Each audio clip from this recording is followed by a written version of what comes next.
सभी को प्रणाम।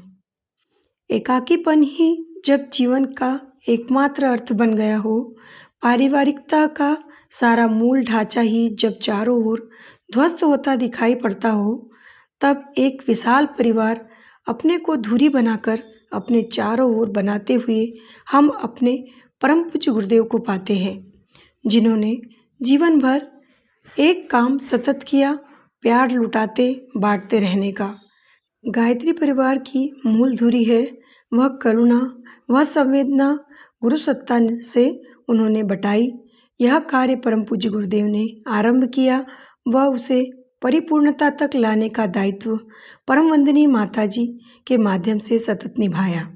गायत्री परिवार की विराट जन्ममेदिनी में एक भी ऐसा व्यक्ति नहीं है जिसे इस स्नेह संजीवनी से लाभान्वित होने का अवसर न मिला हो।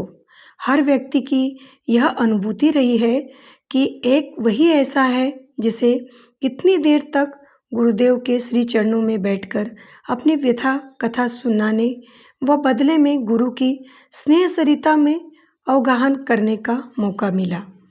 अक्सर ऐसे व्यक्ति मिलते रहते हैं देश व विदेश में, जो यही कहते हैं कि मुझसे अलग से बुलाकर बैठकर उन्होंने बात की, पीठ पर हाथ फिराया व मनोबल को इतना ऊंचा उछाल दिया कि देखते देखते कष्ट दूर हो गए तथा प्रगति पथ पर चलने का राजमार्ग मिल गया।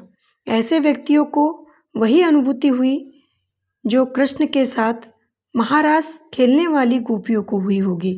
इनकी संख्या कम नहीं, लाखों में है। मूलतः गुरुवर का हृदय माँ का हृदय था। माँ प्यार भी करती है, बच्चे को दुलारती है, किंतु साथ ही साथ एक आँख सुधार की भी रखती है।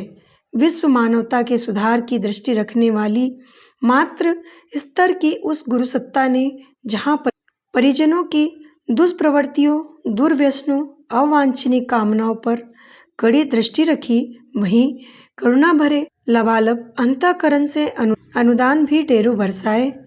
क्या यह एक सत्य नहीं कि हर ऐसे व्यक्ति को लौकिक आध्यात्मिक स्तर के अगणित अनुदान मिले और वे निहाल होते चले गए। अब स्थूल शरीर नहीं रहा तो भी वह आश्वासन तो सतत है ही, वह नित्य प्रतिपल साकार हो रहा है कि जो भी मेरा ध्यान करेगा, मेरे बताए काम में स्वयं को नियोजित करेगा, उसके योगक्षेम का वहन मैं अंत तक करूँगा।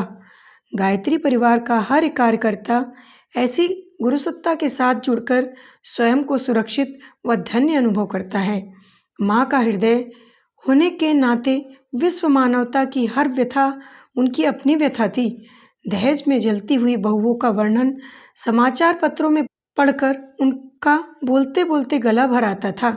लगता था कहीं कोई बहू जली है, लड़की नारी जाति पर अत्याचार हुआ है तो वह उनकी अपनी ही बेटी के साथ हुआ है। अक्सर अपने प्रवचनों, कार्यकर्ताओं से चर्चा के दौरान वह अंतरंग की गोष्ठी में वे इन प्रसंगों पर बोलते बोलते रुक जाते थे, कंठ अवरुद्ध हो जाता था तथा यह कहकर बात समाप्त कर देते थे कि क्यों नहीं यह सब बंद होता, क्यों नहीं तुम सब इसके खिलाफ प्रतिरोध का मोर्चा प्रबल बनाते हो।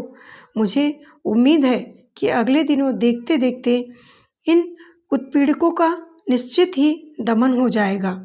इन शब्दों में जहाँ उत्पीड़ितों की पीड़ा के प्रति असीम करुणा का भाव है, वहाँ वह मन्यु भी झलकता है जो उनकी यति योद्धा रूपी सत्ता का मूल मर्म था।